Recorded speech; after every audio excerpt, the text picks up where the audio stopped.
Let's wander back into the realm of RPG, shall we? This is one of the most popular RPGs on the Sega CD, let alone any other platform. This was considered the third most best-selling game on the Sega CD despite its late release. With its gorgeous anime cutscenes, with its great music, tunes, and soundtrack, this game itself needs no introduction. This game itself is worth the Sega CD. You can find this game for about a good $25 to $30 on eBay, depending on what you get with it. Depending on if you find the full CD along with the instruction book and everything. What game is this, you might ask? I'm gonna let the intro speak for itself.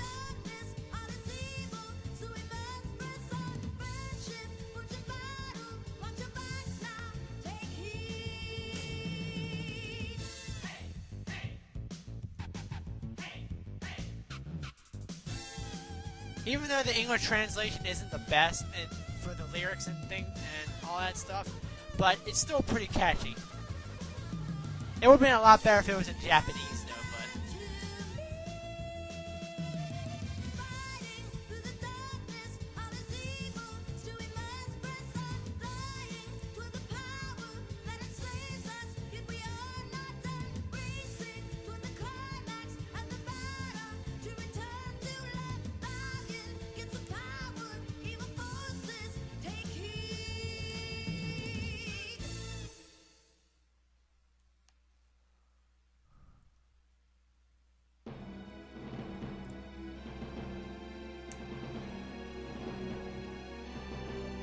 There you go, Lunar the Silver Star.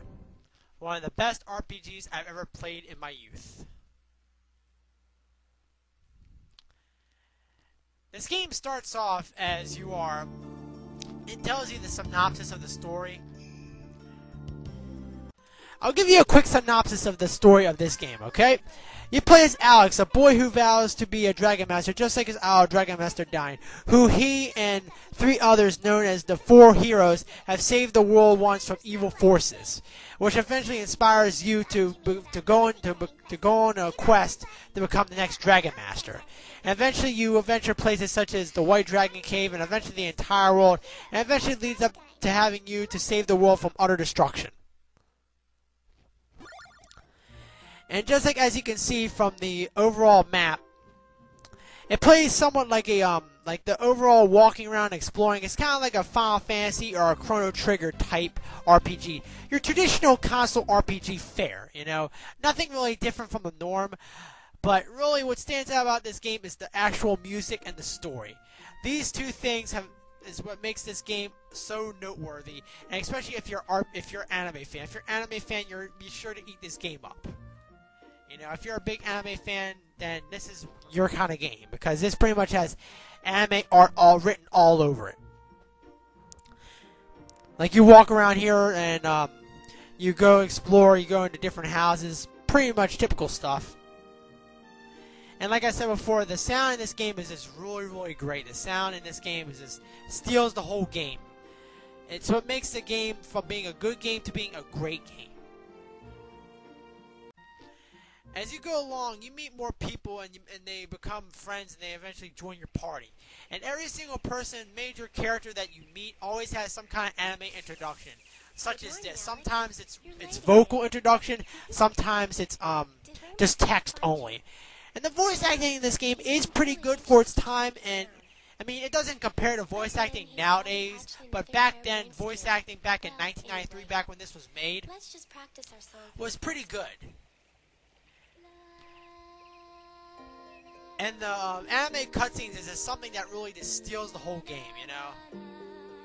I mean, this is something that really Super Nintendo or any other gaming console out there really couldn't compete in this time, you know?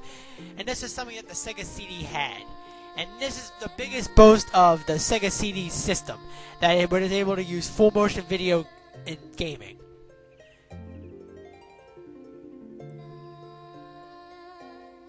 Now on to the meat of the game.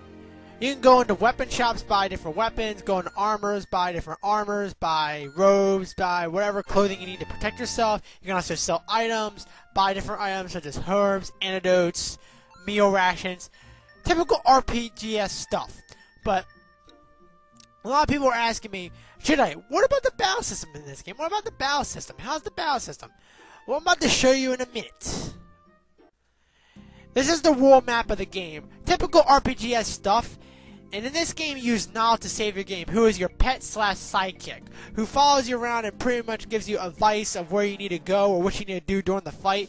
Alright, here's the battle screen of the game, okay? You have attack, Nile, and run. Run is if you want to just completely run from the battle. Nile gives you advice of what to do.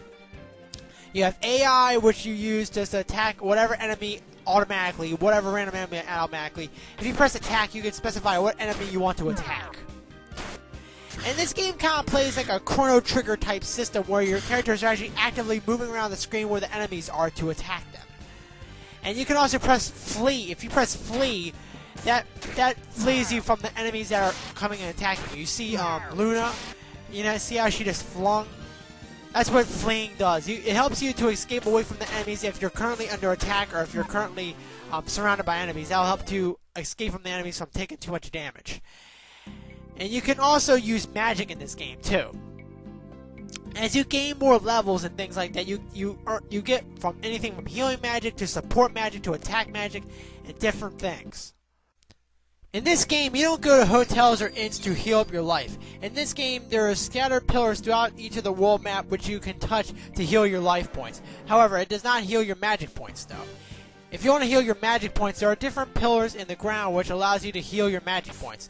But if you want to heal both your hit points and magic points, there are shrines throughout the game which allow you to do this, as well as you can save the game inside the shrines. Because if you're in a dungeon, you cannot save the game. The only time you can really save the game is if you're in the world map or if you're in one of them shrines. And if you use song for Luna is pretty much her songs mean like that's her her abilities or her magic. And you can just press AI to automatically attack the enemies. Alright, here's the first dungeon of the cave, which is called the White Dragon Cave. And as you can tell, the dungeons are very, very detailed, so they got a pretty good amount of detail to them, and the dungeons are varied as well. They're not the same looking dungeons throughout every single part of the game, so you'll be seeing different looking dungeons throughout different areas of the game. So there's been a lot of creativity put into this game. Throughout the game, you'll meet more and more people to join into your party. Eventually, at one time, you'll have 5 guys in your party at one time. And eventually, as you gain more people and gain more friends into your party, you'll get different abilities to use at their disposal. So all in all, this game is worth playing. If you're an RPG gamer, if you like console RPG series such as the Final Fantasy series, Dragon Quest series, Star Ocean series, Breath of Fire, anything like that around this era of video gaming, then you should try this game out. Give this game at least a playthrough. This game deserves that much. If you're an anime fan, then you should definitely look into buying this game because you'll be sure to eat this game up. Because the anime artwork is something that is worth it itself. Anime artwork in this game is what draws people into this game, into liking this game. The artwork, the story, the characters, the magic spells, the soundtrack of this game makes this game a must-buy for the Sega CD. This game usually goes for around $20 to $30 up on eBay, depending on the condition of the game. There is also a sequel to this game called Lunar 2 Eternal Blue, but the only problem is that since I don't own the game, I can't really review the game. But from what I've heard, it's just as good, or if not better, than the previous than Silver Star. So my recommendation for you is to try out either the first one or second one. They're both great games from what I've heard. The first one I know for a fact is a great game, but the second one I heard was good. I never had a chance to play it yet. So this is my 2 cents on Lunar, okay? Now on to another action game that most people wouldn't expect for it to be good. Our next guest on the show has been in the news rather a lot lately. And with this new movie that just came out, our friendly neighborhood Spider-Man, in this game called Spider-Man vs. Kingpin. This game is essentially an update to the same game that came out on the Sega Genesis a few years earlier. This game is pretty much completely a remake of it. Anything from the graphics to the sound to the soundtrack to the actual gameplay, as well as added cutscenes in here too. The cutscenes are a nice touch, including with the Sega CD, to show what the Sega CD can do. But the only problem with these cutscenes is that the voice acting in this game is god awful. It's just terrible. Well, I really can't complain because voice acting was just coming out then in video games, and it wasn't really emphasized back then, so I really can't complain. But comparing it to now is just god horrid. But voice acting aside, the graphics, the overall presentation of the cutscenes look rather well. It kind of matches the overall comic book look to the Spider-Man series. Well, anyway, let's skip through this. The plot of the game goes like this. Kingpin has set up a bomb somewhere within Metro City now. Now it's up to Spider-Man to find the bomb and dispose of it. But unable to defuse the bomb, Spider-Man needs 6 keys. And each of those 6 keys are each being held by each of Spider-Man's nemesis, such as Electro, Venom, Sandman, and among other ones. You're able to freely tackle any stage that you want. There's really no set order of where you can tackle the stages. In the overhead map, you can tackle the stage in any fashion, in any way that you want. You can tackle any bosses in any way you want, which kind of gives the game a non-linear feel to it. You're not stuck with just completing a game in a certain order, which gives the game a bit of replay value to the game, as well as you have a set timer as well. As you see in the lower right-hand corner, you have the time. Once that timer reaches 0, it's kablooey for you. Well, anyway, once you beat a boss, though, you receive a password. And once you receive that password, you can always turn off the game and resume where you left off. And also, once you resume the password, that timer will reset. If you're feeling like you're completist and you feel like you have to do everything in the game, you can collect comic book covers throughout the game, which gives the game even more replay value to the game. And once you collect each of the comic book covers, you can view them through your gallery in the pause menu once you get out of the stage. So this game has a ton of replay value. The gameplay is great. The buttons are really responsive. There's tons of things to do in this game, which gives this game lots and lots of replay value. So it means that you'll be playing this game for a long while. The graphics are really great. I overall recommend this game for any action fan. And if you're a Spider-Man fan, play this game. You will not be disappointed. This is probably the best Spider-Man game yet to date. I just wanted to show you a quick little boss fight real quick. This is against Dr. Octopus. Dr. Octopus is pretty easy, but there's some bosses in here that can be pretty difficult at times, like Sandman. In addition, you can also swing around with the web swing as well. You can also jump up and press the web button, which allows you to swing across the screen at times. So my overall recommendation for this game is play this game by all means if you're a Spider-Man fan. Or even if you're just a 2D action fan, then this game warrants a play at least once. Because if you're disappointed with playing the other Spider-Man games of the past, like Spider-Man, the Sinister Six, and games like that, then this game will revitalize your love for the Spider-Man games. The next game is a prime example of what we call an overlooked classic. This game is probably one of the most overlooked games in history. This game is truly defined by the greatest game you never played. Some people have heard of this game, but little have played it. It's a game called Snatcher. And this game is truly unique. This game is like a game not like any other game. This game is more so like an interactive story more so than like an actual game. There is gameplay to be found in this game, but most of the times you'll be watching it feels like you're watching an interactive movie. It's story time, people. The story of this game shows why the Hideo Kojima is like god of storylines when it comes to video games. It's just so it's not the way that it starts, it's the way that it turns out to be, and then it comes together and it's just so well done. The storyline of Snatcher goes like this. In 1996, in Moscow, there was a chemical weapon under development called Lucifer Alpha. and which this Lucifer Alpha eventually got released into the atmosphere, thus killing 8% of Eurasia's population. Okay? And then right now, fast forward to 50 years later. Now we're in the year 2047. Now there's been a problem of these bioroids killing people and taking their identities in society. These things have been known to be called as Snatchers. The Snatcher problem has become so bad now that an agency known as Junker has been formed together in Neo Kobe City to combat the Snatcher problem.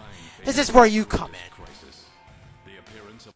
You play as Gillian Seed, a guy that suffered from amnesia 3 years ago, and the only thing that really touches anything relatively inside his memories is the name Snatcher.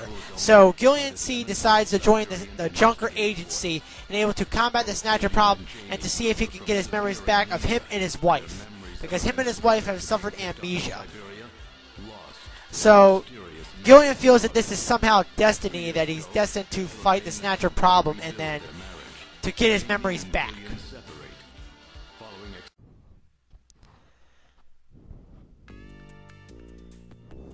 The gameplay in this game is sort of like a PC story type game. You have different options such as enter, look, investigate. You can look at different things around the room. You can enter different places in the building. It's sort of like a game like Shadowgate, Princess Tomato for the NES. This game was actually originally released for the NEC PC, for one of the NEC PCs in Japan. So this game is designed for use towards the PC side, and also this was released for the MSX in Japan as well. If you played games like this before, you know how to expect what the gameplay is like, but there's also some twists and turns here and there in the gameplay as well. And also this game also has voice dialogue, as you see with a lot of Sega CD games. And the voice acting in this game is pretty well done. The voice acting in this game is pretty good for a Sega CD game. This game came out around 1994 for the Sega CD, and the voice actors do a reasonably good job of it. In addition to your main investigating and exploring scenes, you'll be attacked by Snatchers, and thus you have to draw out your gun and shoot the Snatchers that come towards you. You draw your gun with the A button, you shoot with the C button. This is just a little training sequence right now at the very beginning of the game. This is a nice little touch to the game to prevent it from being a little bit mundane at times, but I guarantee you that this game doesn't really get boring, because the storyline just draws you in and just keeps you there from beginning to end. Because there's many plot twists in this game as well. I mean, when you think one thing happens, another thing happens. You know, it's full of plot twists and turns.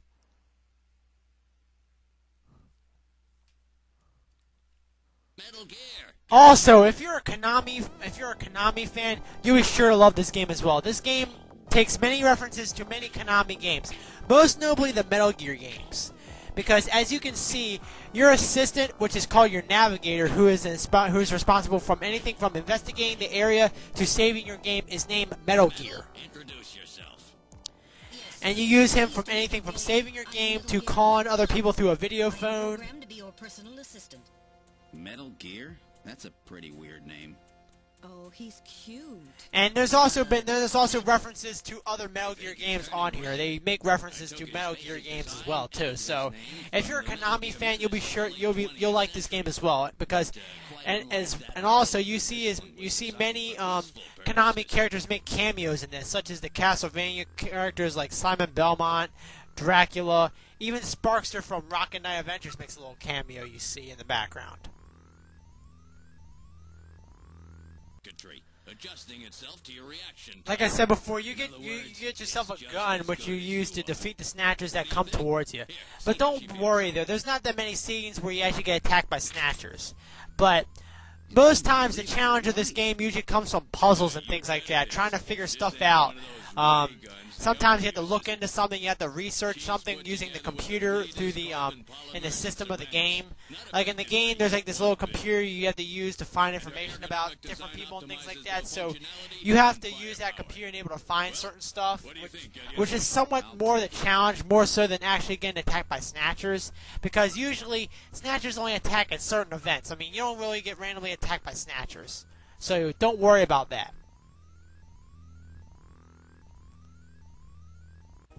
And also, as you notice as you go on, you see a relationship develop between Gillian and his navigator Metal Gear, and you see these two personalities clash. You see that how a relationship they kind of develop, you know.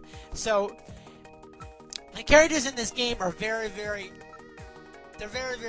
diverse. You know, they're not very they're very deep. They also have they react to certain ways and things like that, you know. So really, this game has got a great variety of characters. The storyline is really great.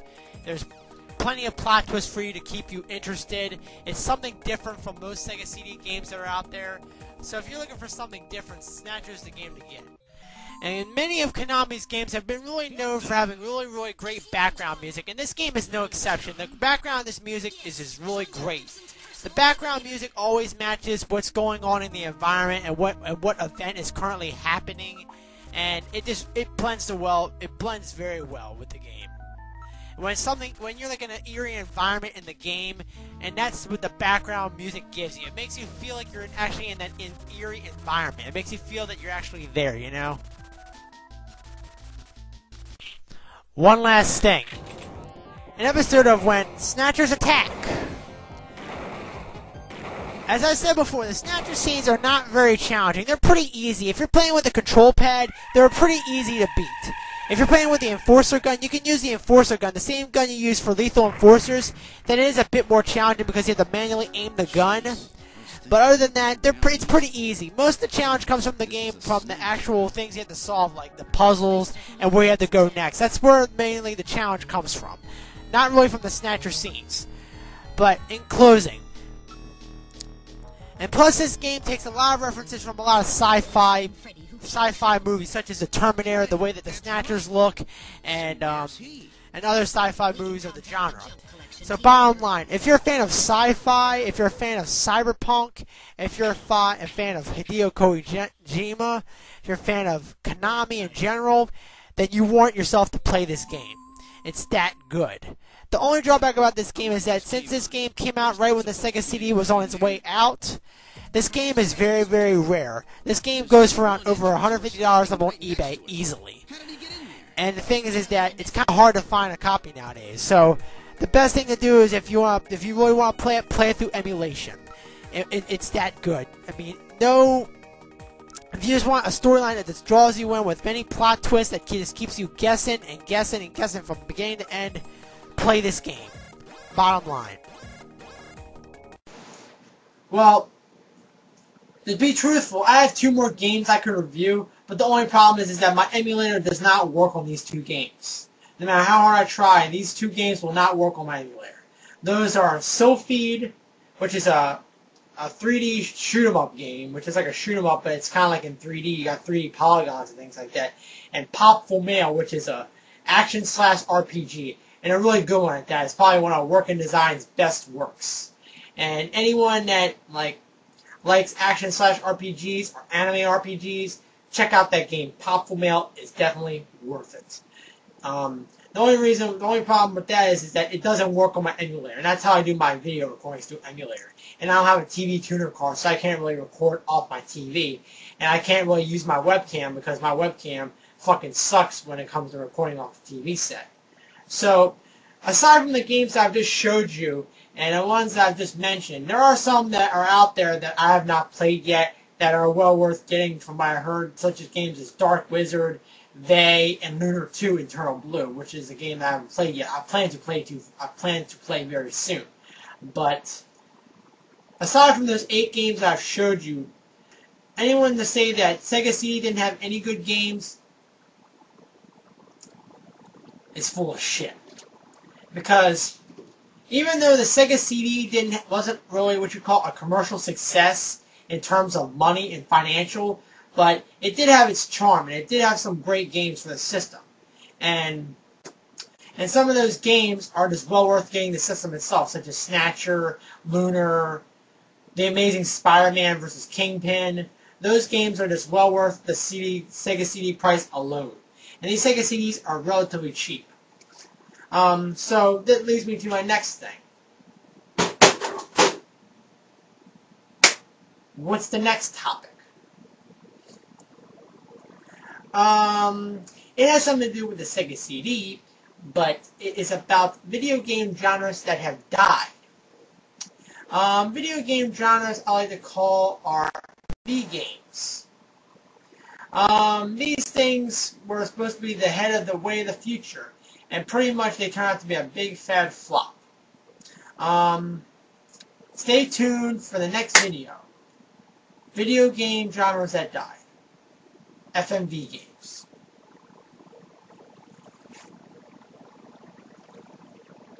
Bang. How to Kill That Snatcher.